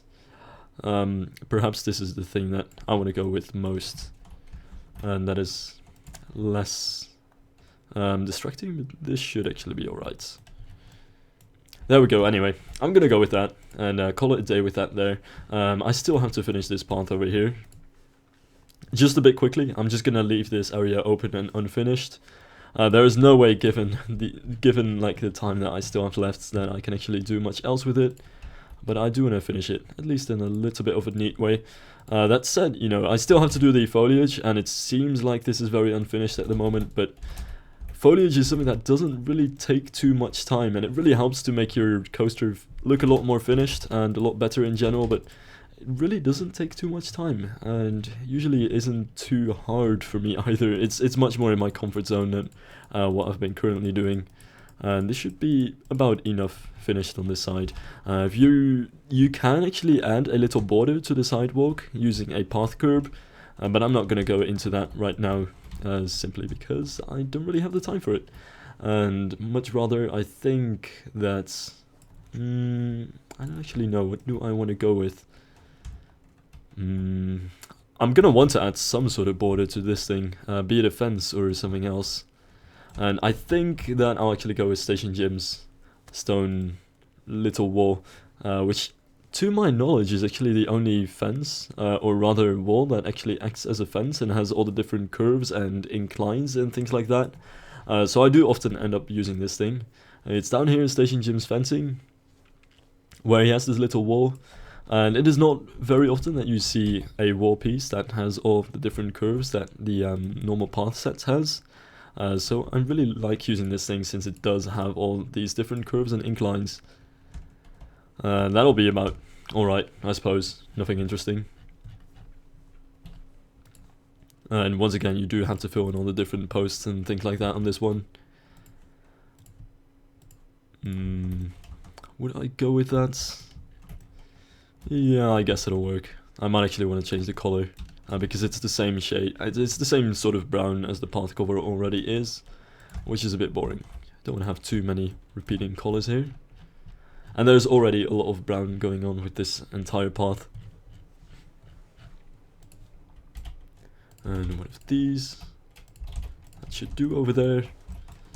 And one last one here. And almost there. Just need to make sure that I finish this as well. And I'll use a different fence on the other side, so I don't have too much repetition going on when it comes to the fences and walls and things like that. And this should about do. Though, of course, do make sure that it doesn't really matter at what sort of interval you place these things. Just kind of depends on what you think looks best, but do make sure that you place them on corners, especially the corners of these curves, since it leaves a very tiny space open, even between these. So you do have to keep note of that. And you can actually use the diagonal ones. That's actually what I would suggest you do on diagonal pieces. There we go. And on the other side, I'm not entirely sure what sort of fence I want to use there. By the way, I need to finish this very quickly. But I think I'm just going to go with a standard sort of wooden fence. You might also not want to go with a fence at all, because that's also something that I kind of noticed. Some people like to add fences around every single path in the park, but very often in theme parks you don't actually have a fence around the path. It usually is just if you're somewhere where you shouldn't be able to get to some other area that's near the path, but sometimes you just have these little paths where you don't even have any fences, but just little borders or decorations along the path. And I think that's something that I do want to get in here as well. And one of my favorite pieces when it comes to that is this from StationJim's Gardening 1, which is a little border like this. Though if you use it, make sure that you kind of use the different pieces, because as soon as you start repeating it like this, it looks very repetitive, and you can clearly see that it's just randomly placed like that. So I actually like to take the different pieces and rotate them every now and then to make sure it looks a little bit more natural. And there we go. And one more of these. Actually, I think I can just finish it off like this. Should be fine. Yeah, let's go. And it should be alright of a thing, though. If I use a little border like this, especially if there's nothing else over here, I do also like to add a hedge next to it. Oh god, I'm actually gonna do it. Yep, I'm gonna add a hedge next to this thing, for which you have to go for Gardening 2 and get this hedge over here. One thing to keep in mind about this one is that it's not entirely on the lines of the grid, as you can see, so make sure you actually have your hedges connect to each other. I'm actually going to connect this one using these straight to diagonal pieces. Let's see. There we go. And this is also where you have these different in and out pieces to make sure you actually pick the right ones here. And I just didn't pick the right one. There we go. This should be in. Good. And back to straights. I'm really starting to run out of time if I don't do this quickly. Let's see. There we go. That said, I'll still finish this thing, even if I don't get it done in time. I do want to have a bit of a small diagonal over there, just to keep the same distance from the path. And I might actually want to finish that with this thing. There we go. Bam, that's finished. And about the rest, I'm just gonna have simple terraforming and stuff the rest of this park. But before I do that, I do want to get some simple path elements in. And some of my favorite things when it comes to path elements is I'm gonna get the bench from StationJim's Gardening 2, or one of the benches rather, which I'm a big fan of, and just place these around here. I like to kind of place them in pairs and put planters in the middle, which I'll get to in a second. Like that, should be good. Very much paired everywhere, but whatever, it's alright. And in the middle of that, I'll put some planters in the future. But first, I should have some litter bins as well. I'm gonna make this one green actually. That could be alright. There we go. And then it's probably time for some lights too. There are some lights in this set, but I'm not sure what sort of lights I want to go for today. I actually think the lights that I want to go for are right now from, let's see, Matt's lighting set. Has some pretty good generic lights in it. Although, that being said, I might actually want to check the second one, since it has more single lights. So things like these is really what I was looking for. Color doesn't really matter too much. I suppose this is something that I like to go with. Actually, I'm gonna make this green as well. And that should be good. There we go. And along the other side, I think I'll actually have some different lights. I don't know if there are any very small generic lights in this. Oh, perfect. Things like that look pretty cool. I might actually also use these all around the park. Yeah, these look just a little bit better than those. A little bit more fitting the generic theme. There we go. And then I'll make sure not to have too many of them over there. But they should be fine. There we go. And I might also have some lights over here. And I don't know what I'll do with the lights of the queue. I guess I'll just get some generic double lights. Just to fill that in quickly and get that over with. What you can also do, what I've seen many people do, is if you want to add some decorations to your catwalks over here on the lift hill, you can add some funny lights to that as well. Though, if you do that, make sure that you have the same interval every time, which I'll inevitably probably not have over here. I'm trying to sort of get the same interval, but if you really want to get the exact same interval between each light, you're definitely going to have to count them, which I'm too lazy to do at the moment. Let's see. But I always do find that it looks pretty cute to have them like that. And you can pretty much do that with any light set that you think fits it. Though I need one more generic light post over here. I'm already not having too many of them here. And there, I suppose. And that should about do. So let's see, what else is there? Yeah, I should probably add some hanging lights over here, realistically speaking, but I do not have the time, I believe. Nope, I don't, because there is just about 20 minutes left for terra painting, terraforming, and foliage. So let me actually save and waste my time here, and show you how you can very quickly do some very decent terra painting, foliage, and terraforming. Not in a way that you should do it, but in a way that you can do it if you need to do something really quickly. And at this point I can't even talk anymore because I'm gonna be hurrying. I like to just kind of scatter around some sand, usually mix it up a little bit more, make it more subtle, which I'm not doing at the moment because there is no time, and actually scatter some other textures in there as well, which always looks a bit funky, and some more sand over here, I suppose. Don't really have it over here yet. Something which I don't really see too many people do, because there are quite some people that do use this thing of scattering sand around this coaster, around their coasters. Also keep in mind that you don't do too much, and not just under the coaster, because that looks very suspicious. But mixing different types of grass is actually something that can look very good as well. Like this grass, for instance, I think fits this very lush green type of grass very well, and you can kind of mix it here and there to make the things look just a bit more interesting. But I'd say if you're not on a time limit, put some more work into making them a little bit more subtle. So for example, I would say this sand over here is way too harsh out there, so you can make it a little bit more subtle just by placing that down there, which is what I usually do, but today there is no time. So I'm just gonna leave it like this, maybe just scatter one more block around there, which looks very awkward in the end, so let me actually do that. A little bit of quick terraforming just to get some funky stuff in there, I suppose. Just some funny looking hills along the side of it, but nothing big, and definitely not underneath the coaster, because that will screw up your supports, and that is no bueno. And kind of place this over here, simple decorations along the side.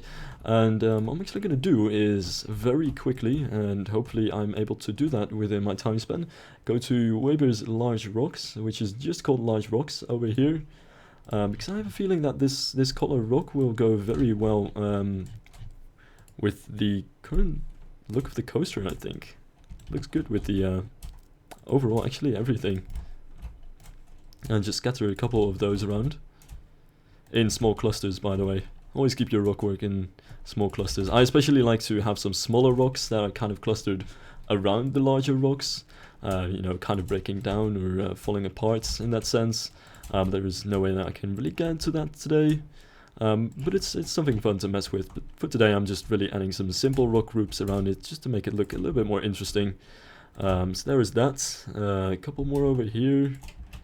And I guess some over here. As long as you rotate one rock, it doesn't really matter, but you know, it doesn't really matter that it's going to be looking a little bit repetitive, because as long as you rotate your rock, it's not going to look too repetitive. But as soon as you're really building a large mountain, or you want to make a very big structure using rocks, I do suggest keep rotating the rocks, but also keep picking different rocks every now and then to make sure that it doesn't start looking unnatural and very repetitive. So this should be fine for the time being.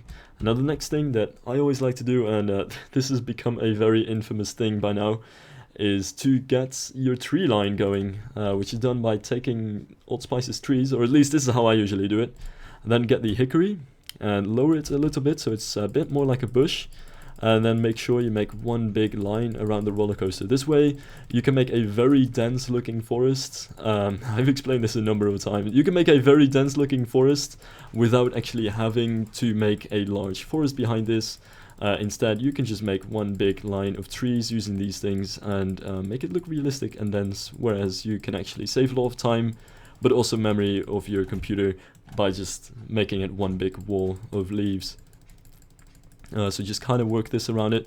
You can use different trees for this as well. I also like using the oak sometimes. It's a little bit darker, but it's also wider. So it just kind of depends on what you think looks best. But I usually like to go with the hickory over here. And next thing you're going to want to do is actually... now you can do two things. You can start with the ground shrubbery already, or you can do the trees first. And as much of... a weird decision as it sounds, I actually like to do the trees first, because underneath trees you shouldn't have that much ground shrubbery anyway, and placing it underneath it is not just a bit unrealistic sometimes, but also a bit of a waste of time. So I'm just going to go into some simple trees here and there. The only real guideline to placing trees is make sure none of them float, which can be an issue if you have some terraforming going on, and just do whatever looks good to you. But I do suggest, even though it's not that realistic, to mix up your trees and use many different trees alongside the way. And there we go, a couple more oaks. Because if you use many different trees, you do get a larger palette of colors in the leaves, and you see many different sorts of shapes here and there, which just looks a lot more interesting. I also like scattering some smaller foliage around the rockwork, like these little poplars over here. This is one of my favorite trees in the pack, or really in-game of all time, as well as the birch from this set. Really good pieces. Just kind of scatter them around. You can also have some planters in the middle of this, but I'm postponing that for if I even have a little bit of time left. And that should work around there. Now you can also add some pines. I'm gonna add the pines already over here because I'm gonna be adding some more trees in the future. So I want to make sure that these pines are located a bit further away from the rest of the trees. And pines and rockwork is always a really good combination to work with. And this by the way is a very generic and standard way of doing foliage. It works, and it's quite easy, and it's also fun, but it's something that you'll see a lot, especially with the types of sets that I'm using. Old Spice's trees, even though it's a very old set, is something which is still used a lot. And I actually want to use some very small pines here and there in the middle of the coaster too. Not too much, but a little bit of ground shrubbery in a way. So that's that. Actually, one more pine over here and one more there. And another set which I really like using is called N7's Ornamental Trees. And yes, I'll also use this opportunity to just kind of show off some tree sets that I really like. N7's Ornamental Trees has got some really large trees in there which are quite popular, and these ones are very good if you want to have large foliage or have some sort of mountain area going on. You want to create not just a very dense forest, but also one that goes up really high. But I also like to get these larger trees and just spam them here and there, so you get different heights of trees and not just one very linear line of trees which are the same height. Which is also why I kind of like to lower these every now and then, so you have different trees with different heights. Like this one could be a little bit lower. There we go. And that's already starting to look pretty good. Now another tree that I really like to use from this set is the Chinese tallow, since it's very light compared to other trees. So you can get it in there to get a bit more contrast and different colors. And what I really like about placing foliage, it's that it's quite free. You can really just kind of decide what you want to place, and every time you start adding another tree around some area, you can kind of just see it develop and become just more good looking in general. And I always kind of like that about placing foliage, and that should be pretty fine. I should make it a lot more dense, especially on this side though, but I'll get to that in a minute. There's another set which is pretty good for making your forests look more dense. In any case, that is that. Another set which I actually really like is big trees from N7. It doesn't have too many sets in them, just some chestnut trees and a lodgepole pine. But this chestnut tree is really one of my favorites ever. It's a really good looking tree.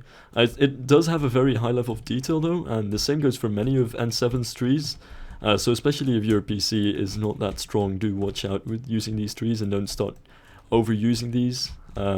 Especially this chestnut tree, I find is better to just have here and there as just a singular tree standing somewhere, but not really to create an entire line of trees with, or make an entire forest of just this tree. Just doesn't really look too realistic. Some in the back as well, just to make sure that it's not all just in the front, but have a bit of variation in there as well.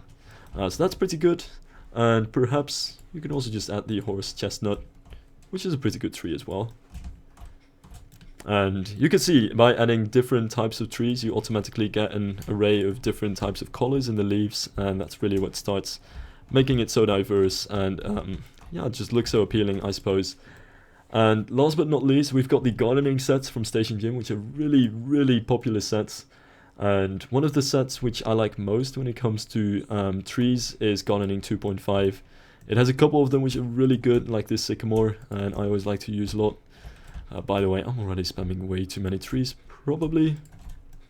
Many different trees already here. And I just want to place that wherever it's still a little bit empty. Though I do have to say, I sometimes see people get very close to their coaster with their foliage, and not just close to their coaster, but close to their coaster all over the place, and not leaving any space for grass really. And I feel like this has got to do with some sort of fear of the emptiness, which I kind of have as well, but I do have to say, don't have that. It's good to just leave an area open and grassy sometimes. And especially have some trees clustered around here and there, and not just all over the place to form a very dense forest around your coaster.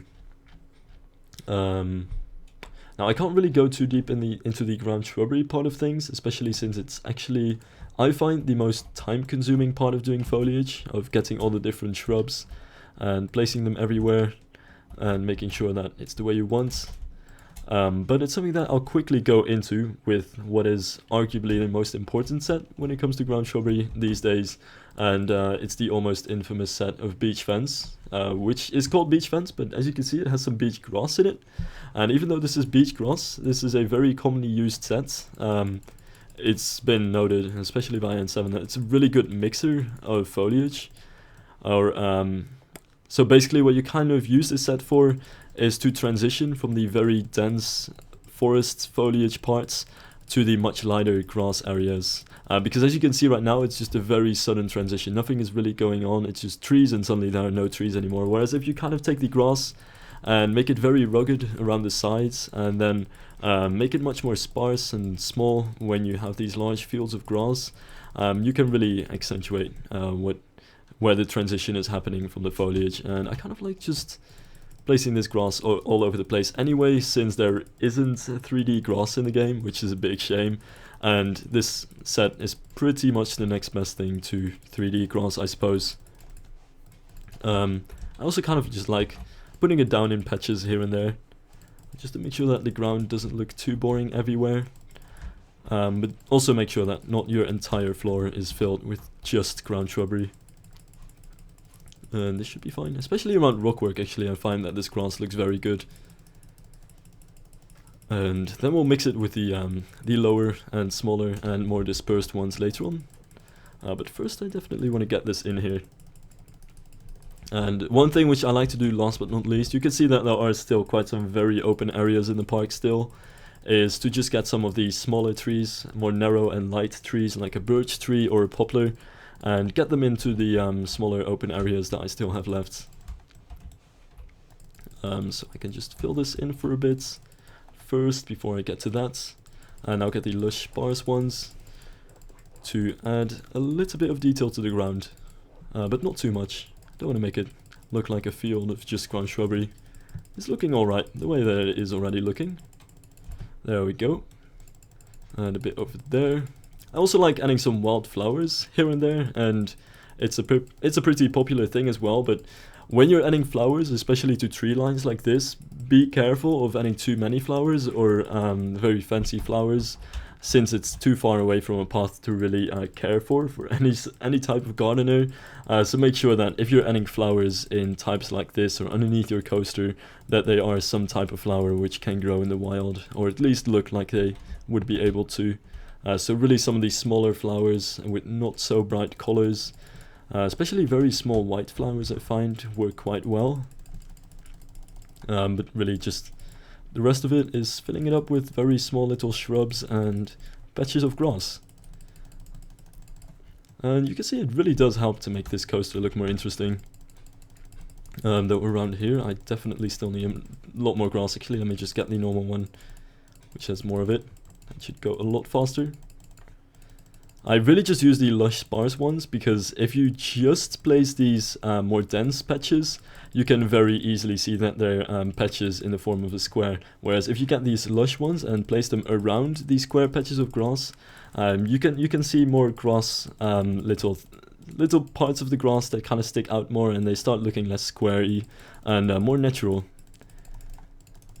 So just keep placing this pretty much over here, and should eventually be good to go. Now you can keep doing this for how long you please, really. Some people use a lot of beach grass and some people just don't, just use it really a couple of patches here and there. I like to not go to either side of them. I like to still have a healthy dose of beach grass like this, but really not too much, just keep it to the small things. It should help the foliage. That's like my general guideline in a way. It should help the other foliage to stand out a bit more, but it should not be all of the ground shrubbery on its own. So I'll definitely mix a couple of other things in as well. One of the few sets which I really like for the ground shrubbery as well is this one, which has the honey mesquite, which I really like. I think that's how you pronounce it. Only problem with that is I usually place many of them, but right now I don't really have too much time, so it's just going to be done very quickly, and a couple here and there, but not really much more than that. Especially around the rocks, I like to place these just a little bit more. And in the middle here, because it's looking a bit empty there. There we go. And that's looking pretty good. one here, and perhaps just one more over here. And another tree which I really like adding from this pack, just to have some smaller details, is the blue spruce. Even though it is quite a dark tree, I do find it looks pretty good, and it has a perfect size for just those little pines in the side of your forest. And another thing which I really like is the larch. Here it is, which is just like the blue spruce, a very nice little pine that you can just have around the edges of your forest, or a small ground shrubbery here and there. And there we go. Especially because they're so dark, I don't use them too much, but since they are so dark, they do kind of stick out from the rest of the foliage, which is good in a way. And that should be that. Actually, I could have one over here. And one last thing which I'll get to is perhaps just gardening too, and get this little fern-like thing. It very much looks like a fern, I don't think it actually is, but I like to have some of these here and there. There we go. Especially along the sides, just a little bit more. And right here, there's not much going on there. And last, very much last but not least, for the foliage, I am going to go back to Spices trees and add some trees that kind of make this look a little bit more appealing, like these birches. There we go.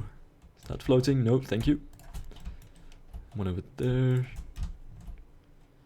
And don't be afraid to place your birches quite close to the path or your coaster, really, because I do find that kind of looks good.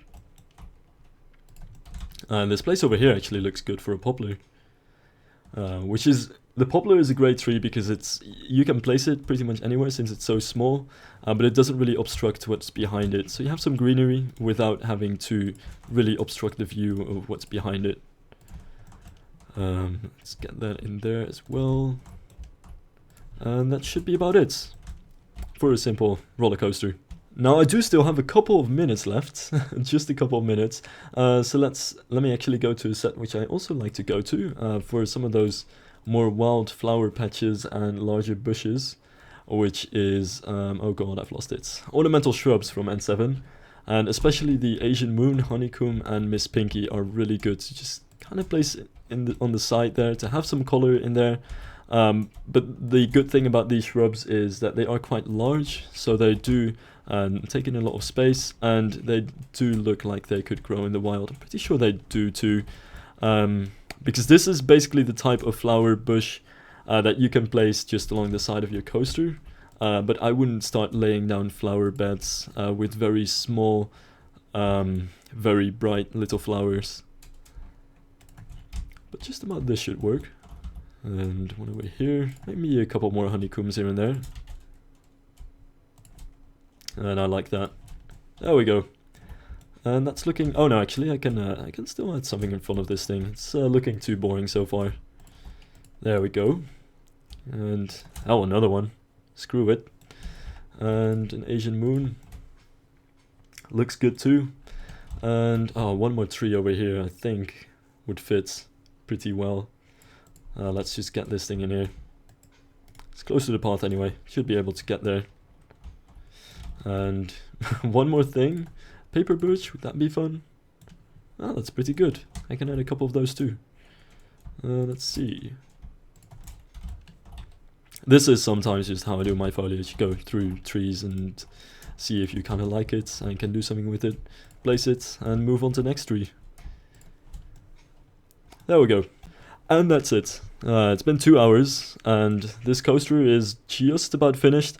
Though I do have to say this is just about the bare bones of making a realistic coaster. There's obviously a lot more to it, but this is just kind of the basics and showing off all the little things and how you can make something look a bit interesting in general. Now to actually test it, which, oh my god, I haven't even tested it yet. That is very stupid.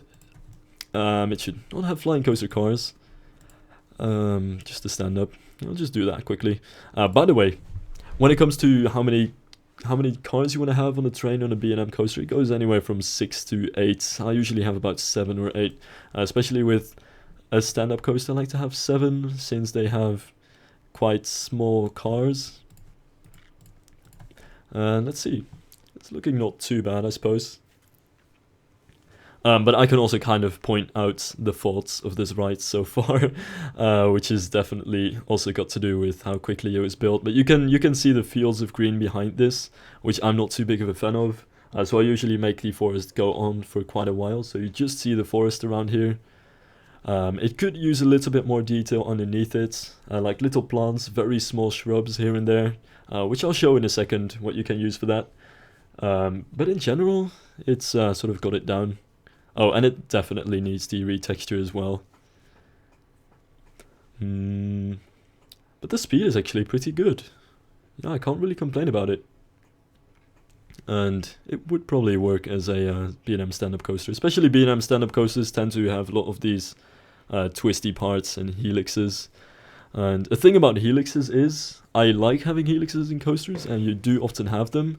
But I'm not a fan of the in-game helix pieces, so I don't usually make a helix by having 2 helix pieces, but rather you go in from the top like this and actually have a lot of room to move underneath it. So this is the type of helix that I'm the biggest fan of building. But yeah, this is in general kind of how you build a simple realistic coaster. And which I couldn't do in like 30 episodes of some sort of tutorial that I once made. But really what I like to get in on the ground, and definitely not too much, are some of the really small things that you can just scatter around to make it look a little bit more natural. Things like this small lady fern that you can just have here and there. This is in StationJim's fencing, by the way. I'm a big fan of this set since it has really small pieces, and you can just use them on the ground as little shrubs, but very easily too in flower plants. I mean, in flower boxes and in window boxes and things like that. So just as these really small little plants is something that I like to get in there as well. And that's really about it. No, there was the other idea that I wanted to add some, and I'm over time, but whatever, I don't give a shit, was that I wanted to add some plants over here. So the sort of basic idea that I figured I could go with was that I could have the garden topiaries over here, which, yeah, they do fit exactly in the middle, and just have some small little plants in between that. Or what you could otherwise do, I don't know if there's any tree that will actually fit this. I am very afraid that that is not the case. But what you could otherwise do is, oh, that can actually work. Though that tree is way too large to probably work over there. But what you could also do is get some trees in there, which looks pretty cool too. But these are too big. I don't really recommend getting such large trees in your little planters on the path.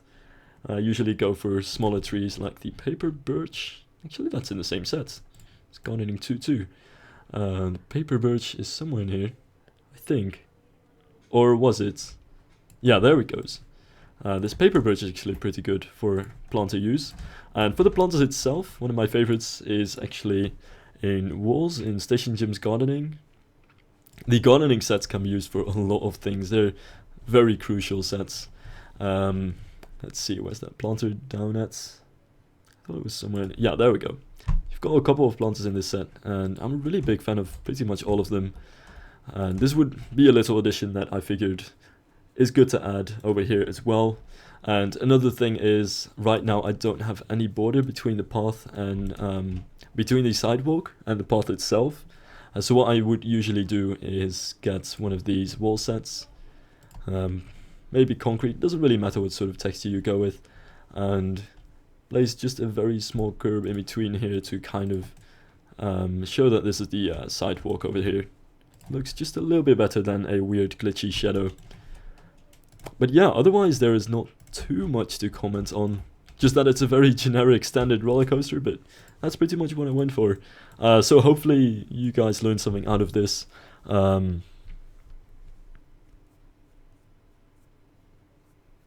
enjoyed it in some way. I have no idea how, but perhaps it's possible. Oh god, this path over here is actually pretty bad as well. It should not have let that texture leak. But yeah, that's been this video. And hopefully this actually was teaching you what my original series should have been teaching you, but failed to kind of do in the end since so much was missing and it's pretty old by now. So anyway, thanks for watching and see you guys. No, wait, one last thing, or maybe two last things. I promised that I would talk about this little thing. It's basically the thing that most people do is they get a good old set called track beds. I don't exactly know who made it, but ever since that kind of happened, these haven't really been used as track beds for trains, which they're supposed to be used for, but much rather to kind of emulate the idea of having a track bed underneath the coaster track to support it, so it doesn't have to go over the grass just like that. And that's how usually people kind of deal with that thing. And also something which I do have to say is that these brakes are not entirely realistic and not very B&M-ish. And there are definitely some sets out there with realistic B&M brakes. Among them is actually the sets which I used for these very brakes that I used to cover the in-game brakes. Which is right here, the Coaster Essentials. I hope you don't hear the fireworks outside, because it's quite annoying. And you can just place these magnetic brakes. These are actually realistic B&M magnetic brakes that you would have on B&M coasters. I really just use these other brakes to cover up the in-game brakes, since they're very ugly, but I would recommend getting these magnetic brakes as well to make it actually look like a realistic B&M. And same goes for the station as well. Get that in there. And also what I like to do is I like to get some friction wheels in here. I don't actually remember what exact set it was though, which I wanted to use for it. Yeah, here it is, Edwards friction wheels, which is one that I like because they're quite large. And yeah, you can just place these on the track to make sure you can actually propel the coaster car. So I like to get these in as well. But other than that, there's not too much detail. Well, yeah, you can add more detail to the chain lift. That's something which I talked about as well. I suppose I'll show that off as well, because it's a thing that I talked about. I can't just leave that out there and not talk about it anymore. There's a set called SCR's Lift Hill set. B&M is what you're going to want to have. And you've got the chain lift, which is used as a support of the chain lift, so it looks a little bit thicker, just like that. Which means that you kind of see the chain within that little thing and not just floating about above the track, which I really like. And there's also the There's also the thing that stops the coaster from falling back. I don't remember exactly what it's called, but you can place that on the entire lift hill as well, just to make it a little bit more realistic. But that's about it, so thanks for watching and bye.